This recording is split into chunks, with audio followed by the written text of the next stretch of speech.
সুপ্রিয় দর্শক, আসসালামু আলাইকুম। জীবনের গল্পে আপনাদের স্বাগতম। ক্যামেরার সামনে দাঁড়িয়ে আছে এই মুহূর্তে একটি বোন। আমরা শুনবো তার জীবনের গল্প। আসসালামু আলাইকুম পায়েল আপু, আপনি কেমন আছেন? ওয়ালাইকুম আসসালাম ভাই, ভালো আছি। আপনি কেমন আছেন? এই তো আলহামদুলিল্লাহ ভালো আছি। আমি আপনার নামটা জানি, ইতিমধ্যে আমরা একটা ভিডিও আপলোড করেছিলাম।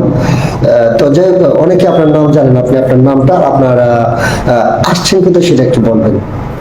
আমার নাম পায়েল, আমি চাঁদপুর থেকে এসেছি। আচ্ছা, আপনার নাম পায়েল, চাঁদপুর থেকে এসেছেন। আপনি চাঁদপুর থেকে এসেছেন, আপনার ফ্যামিলি থেকে গিয়ে আছে বলেন? আমার ফ্যামিলিতে আমার মা আছে, বাবা আছে, আর আমরা দুই বোন। আপনার বড় কোনো ভাই নেই? আমার বড় কোনো ভাই নেই। বড় কোনো ভাই নেই। আপনার আব্বু কি করেন বর্তমানে? আমার আব্বু কিছু করে না। আমি তো আগে বলছি, এখন বলতেছি আমার আব্বু অসুস্থ, আমার আব্বু প্যারালাইসিস হয়েছে, কোনো কাজ করতে পারে না।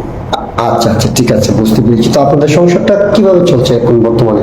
সংসারটা, আমার আব্বু আছে, আমি আছি, দুজনেই কাজ করি আর সেটা দিয়ে আমাদের সংসার চলতেছে। আমার বাবার ওষুধের খরচ আর আমাদের নিজের সংসার। ও আচ্ছা আচ্ছা, ঠিক আছে আপু, বুঝতে পেরেছি। তো এখন বিশেষ করে কথা হচ্ছে, আপনি আসছেন একটা ভালো মানুষের আশায় যে আপনি বিয়ে শাদী বসতে চান। জি। আচ্ছা, আপনার কি আগে বিয়ে শাদী হয়েছিল? আগে বিয়ে শাদী হয়নি। আচ্ছা, আপনাকে এখন যিনি বিয়ে করবেন ওনার বয়সটা কেমন হতে হবে? দেখেন, বয়সটা কোনো বিজ্ঞান না। সে যদি আমাকে ভালো মতো রাখতে পারে, সে যদি আমাকে ভালোবাসতে পারে, তাহলে হবে। না, আপনি একটু ভালোবাসার টাকার একটু ভালোবাসা চান জীবনে, সেটাই তো। আচ্ছা ঠিক আছে, ইনশাল্লাহ সমস্যা না। আমরা চেষ্টা করবো একটা ভালো মানুষের হাতে আপনাকে তুলে দিতে। তো আমরা তো এই ভিডিও পাবলিক করব।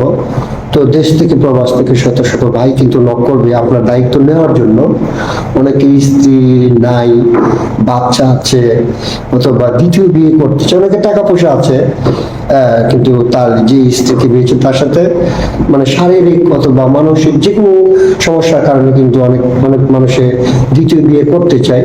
তো ওরকম কোনো ভাই যদি আপনাকে দ্বিতীয় স্ত্রী হিসাবে আপনাকে বিয়ে করতে চায়, আপনি কি বসবেন? দেখেন, টাকা পয়সা তো মানুষের জীবনে সুখ আনতে পারে, তার চরিত্র ঠিক, সে যদি ভালোবাসতে পারে, সে যদি মনে করে যে 3 বেলার জায়গায় 2 বেলা খাওয়াতে পারে, তাহলে এটা অনেক শান্তি। আচ্ছা ঠিক আছে আপু, ইনশাল্লাহ সমস্যা না। আমরা চেষ্টা করবো আপনাকে এমন একটা মানুষের হাতে তুলে দিতে। তো আপনার সাথে যোগাযোগ কিভাবে করবেন? আমার তো পার্সোনালি কোনো ফোন নেই। যদি যোগাযোগ করতে চাই তাহলে আপনাদের মাধ্যমে যোগাযোগ করতে হবে। আমাদের মাধ্যমে যোগাযোগ করলে হবে?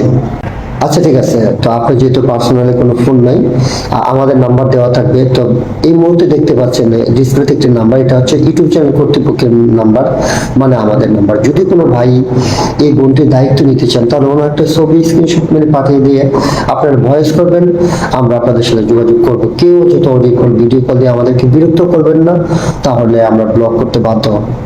আচ্ছা ঠিক আছে পায়েল আপু, আপনি নামাজ কালাম পারেন? জি, নমস্কার। আপনি পড়াশোনা করেছেন কতটুকু? এসএসসি পর্যন্ত। এসএসসি পর্যন্ত। আচ্ছা ঠিক আছে, আপনাকে যিনি বিয়ে করবেন ওনার এই শিক্ষাগত যোগ্যতা কতটুকু হতে হবে?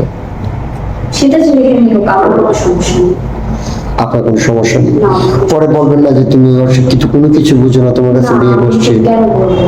আজকে যে আমার বাবা অসুস্থ, এখন অনেক কষ্ট করে চলতেছি, টাকা পয়সা কামাই করতে পারছে না। আমার মা, আমি কাজ করে সংসার চালাচ্ছি।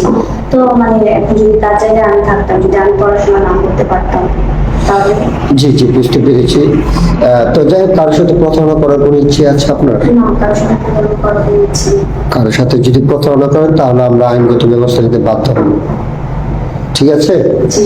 আমরা চেষ্টা করবো আপনাকে একটা ভালো মানুষের হাতে তুলে দিতে। আপনি ভালো থাকবেন, সুস্থ থাকবেন। আল্লাহ হাফিজ।